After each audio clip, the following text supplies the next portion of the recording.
Hey guys, welcome back to my YouTube channel. तो आज हम अपोथ सीरीज को फिर से कंटिन्यू करने जा रहे हैं। तो जैसे कि हमने प्रीवियस एपिसोड में देखा था, वो जो स्नेक होता है वो लुजेंग की स्वॉर्ड को थूक देता है बाहर और वो टूट जाती है। वैसे बुरा समूह बनाता द्वारा वो टेनमिंग की स्वॉर्ड में वापस चल जाती है, चला जाता है। तो एपिसोड नंबर 321 की स्टार्टिंग होती है। लुजेंग काफी ज्यादा गुस्सा होता है और बोल रहा होता है ये इसके पीछे मीनिंग क्या था, ये क्या किया उसने। वेल क्या ही फेस बना रहा है। वो टेन बोलता है वेल मुझे माफ कर दो, जो ये इंसान है मेरी स्वॉर्ड में से ट्रेजर ऑफ क्योस खाना पसंद है। तो यहाँ पे कुछ मिसअंडरस्टैंडिंग होगी अभी। लुजेंग सोच रहा होता है तो अच्छा ऐसी बात है। वो सोच रहा होता है मेरे पास तो कोई वेपन्स ही नहीं है, क्या मैं होली स्पेयर ऑफ स्लॉटर को यूज करूँ यहाँ पे। पर वो अप्रोप्रिएट नहीं है जरा भी मेरे, मतलब जो मैं स्वॉर्ड टेक्निक्स को यूज करता हूँ वो मैं स्पेयर से नहीं कर पाऊंगा और कर सकता हूँ। वो टैन बोलता है कि मेरे पास ये सेकंड ग्रेड डिवाइन वेपन है, मैं से तुम्हें दे सकता हूँ। लुजेंग बोलता है वेल ये भी ठीक ही होगा। वो अपने हाथ को आगे की तरफ करता है। हमें डुगू दिखाई देता है। डुगू बोलता है कि तुम जानना नहीं चाहते सीक्रेट्स को लुजेंग की कियोस्की के बारे में, इस अपॉर्चुनिटी का एडवांटेज लो और तुम फिर जान सकते हो। स्वॉर्ड बोलती है हाँ वेल ये अच्छी अपॉर्चुनिटी है। डुगू बोलता है रुको एक मिनट। लुजेंग बोलता है क्या। वो फिर डुगू की तरफ देखता है। डुगू बोलता है कि एक बहुत ज्यादा इंपॉर्टेंट कंपटीशन है, तो एक सेकंड रेट डिवाइन वेपन बहुत ज्यादा अनफेयर होगा। वो अपनी स्वॉर्ड को फेंक देता है। वो स्वॉर्ड लुजेंग के पास पहुंचती है। लुजेंग सोच रहा होता है ये स्वॉर्ड तो काफी ज्यादा एक्स्ट्राऑर्डिनरी है। लुजेंग सोच रहा होता है स्वॉर्ड तो एक्स्ट्राऑर्डिनरी है, ऐसे तो ये टूट गई है पर ये स्ट्रॉन्ग है, फिर भी तो ये ज्यादा सुटेबल है। लुजेंग अपने हाथ में उसे पकड़ लेता है और ऊपर की तरफ उठा देता है। वो टाइमिंग की स्वॉर्ड ऐसे फिर से और ज्यादा वाइब्रेट कर रही होती है। भूख लगी है इसे। वो टाइमिंग सोच रहा होता है वेल मैं तुम्हारे लिए कुछ भी नहीं कर सकता हूँ। अपनी फिंगर से कट करता है। वो अपना ब्लड लगाता है स्वॉर्ड से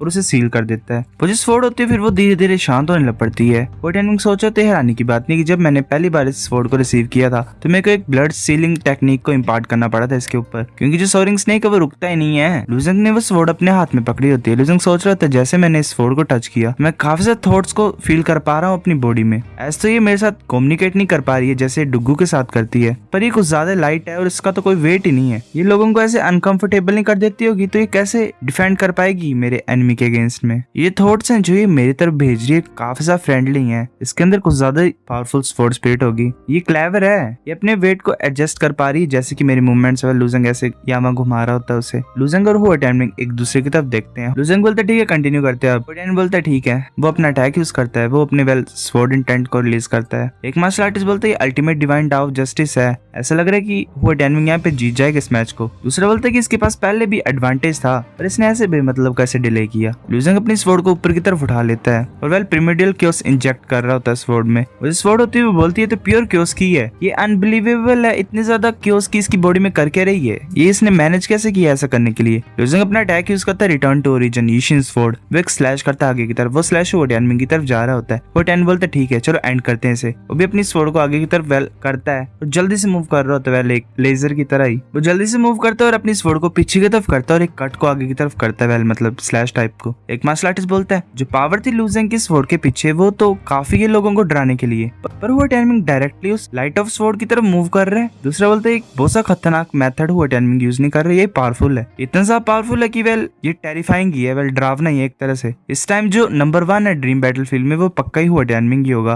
वो टाइमिंग आगे की तरफ अटैक करने के लिए जाता है। वो लुजेंग की तरफ अटैक करता है और लुजेंग की स्वॉर्ड को डिफ्लेक्ट कर देता है। लुजेंग सोच रहा होता है जो रिटर्न टू ओरिजिन यीशिन स्वॉर्ड है वो इतने ज्यादा स्ट्रेट फॉरवर्ड मैनर में ब्रोक थ्रू होगी, वेल इसे डिफ्लेक्ट कर दिया गया, चलो मैं एक और टाइम ट्राई करता हूँ। वो टाइमिंग सोचते वेल तुम्हें मैं चांस नहीं दूंगा। वो दोबारा लुजेंग की तरफ अटैक करता है और वेल लुजेंग की स्वॉर्ड को वेल उसे अटैक करने नहीं दे रहा होता है। लुजेंग के हाथों में भी कट लग गए होते हैं। लुजेंग काफी ज्यादा हैरान होता है। लुजेंग पीछे की तरफ मूव करता है, उसके हाथों से खून निकल रहा होता है। लुजेंग सोच रहा होता है अगर मेरी बॉडी स्ट्रॉन्ग नहीं होती डिवाइन आर्टिफैक्ट की तरह तो मैं यहाँ पे पीसेस में कन्वर्ट हो जाता। वो टाइमिंग द्वारा कट करता है। वो अटैक लुजेंग की तरफ आ रहा होता है। लुजेंग के फेसेस में भी कट लग जाता है और वहां से खून निकल रहा होता है। लुजेंग के वेल पूरी बॉडी में कट्स लग गए होते हैं। लुजेंग अटैक यूज करता है रिटर्न टू ओरिजिन यीशिन स्वॉर्ड। वो फिर से स्लैश करता है आगे की तरफ। वो टाइमिंग नॉर्मल अपनी स्वॉर्ड को ऊपर की तरफ उठाता और उस स्लैश को कट कर देता है, वेल डिस्ट्रॉय कर देता है। लुजेंग काफी ज्यादा हैरान हो जाता है। लुजेंग फिर से आगे की तरफ स्लैशेस करता है। वो टाइमिंग ऐसे डिस्ट्रॉय कर रहा होता है उन्हें। एक मार्शल आर्टिस्ट बोलता है ये तो कुछ ज्यादा खतरनाक सिचुएशन नहीं है, लुजेंग कंप्लीटली सप्रेस हो गया है, इसके पास तो कोई भी चांस नहीं यहाँ पे जीतने का। दूसरा बोलता है मुझे लगता है कि वो टाइमिंग की जो स्ट्रेंथ है वो जुआन एंड चैंग फेंग से भी ज्यादा ग्रेट होगी। लुजेंग वेल काफी ज्यादा दिक्कत में होता है। लुजेंग सोच रहा होता है कि हमेशा फ्लो होता है ये क्योस की को फ्यूज करने के लिए वेल मेटल लो के साथ रिटर्न टू ओरिजिन यीशिन स्वॉर्ड में वेल ये दो तरीकों को यूज करता है इनको। और जो हुआ टाइमिंग वो एक्यूरेटली फाइंड कर पा रहा है उस फ्लो को और ब्रेक कर दे रहा है उसे, जैसे उसने बोला था कि इनकम्प्लीट है। लुजेंग सोच रहा होता है अगर मैं 36 लीव्स को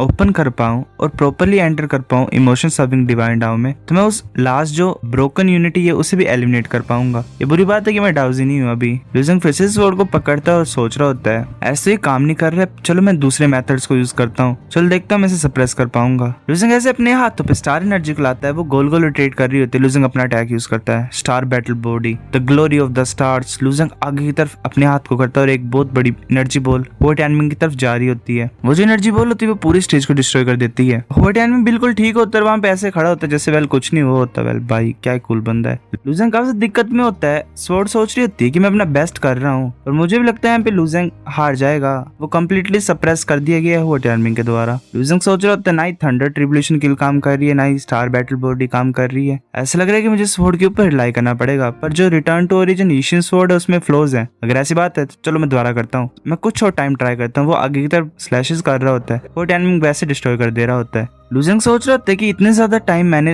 return to origin Asian sword को यूज किया तो जो क्योस की है मेरे अंदर वो 6 से 7 लेयर्स कम हो गई है। लूजिंग ने बड़ी मुश्किल से पकड़ी होती है स्वॉर्ड। वो सोच रहा था मैं कैसे मतलब फ्लोज को ठीक करूं अपने मूव्स में। होट एनमिंग जल्दी से आ जाता है वहां पे और अपने स्वॉर्ड से स्लैश करने लगा होता है। लूजिंग उसे रोक लेता है, एक बहुत बड़ी एक्सप्लोजन ही होती है। लूजिंग की चेस्ट में कट पड़ जाते हैं। होट एनमिंग बोलता है कि अभी खत्म होता है। लूजिंग सोच रहा होता है, लूजिंग अपनी सारे ड्रैगन स्किल्स की पावर को एक्टिवेट कर लेता है। लूजिंग फिर से आगे की तरफ अटैक करता है और वेल होट एनमिंग पीछे की तरफ मूव कर जाता है। वो दोनों डिफरेंट लोकेशन में पहुंच जाते हैं। लूजिंग सोच रहा होता है जो पावर है ड्रैगन स्किल्स की वो भी काफी नहीं है होट एनमिंग के अगेंस्ट में फाइट करने के लिए, पर मुझे हर एक पॉसिबल वे को फाइंड करना पड़ेगा इसे डिफीट करने के लिए। ऐसा लग रहा है कि कोई स्ट्रॉन्ग विल सडनली मेरे माइंड में ट्रांसमिट हो रही है। क्या चीज है? वेल जब मतलब लूजिंग सोच रहा होता है कि मैं इसे हरा नहीं पाऊंगा, मेरे को डिफीट एडमिट करने पड़ेगी, तभी एक स्ट्रॉन्ग विल उसके माइंड में ट्रांसमिट हो गई थी। फिर हमें लूजिंग का इंटरनल वर्ल्ड का सीन दिखाया जाता है। वहां पे एक एनर्जी टाइप गैदर हो रही होती है स्टॉर्म्स के राउंड में। वो जो एनर्जी होती है वो एक स्टार का रूप ले लेती है और एक वेल स्टार ही अपीयर हो जाता है लूजिंग की बॉडी में।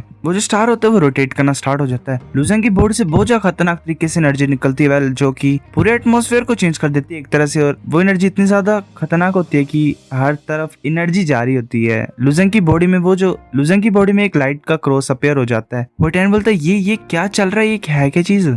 लूजिंग की बॉडी से एनर्जी रिलीज हो रही होती है। होट एनमिंग नहीं रुक पा रहा होता है, वेल खड़ा भी नहीं हो पा रहा होता है। वो अपनी स्वॉर्ड को नीचे डालता है और एक एनर्जी बैरियर को क्रिएट कर लेता है। वो सोच रहा होता है कि मुझे पता है कि तुम वीक नहीं हो, पर तुम इतने ज्यादा स्ट्रॉन्ग भी नहीं होने चाहिए थे। लूजिंग भी सोच रहा था चल क्या रहा है।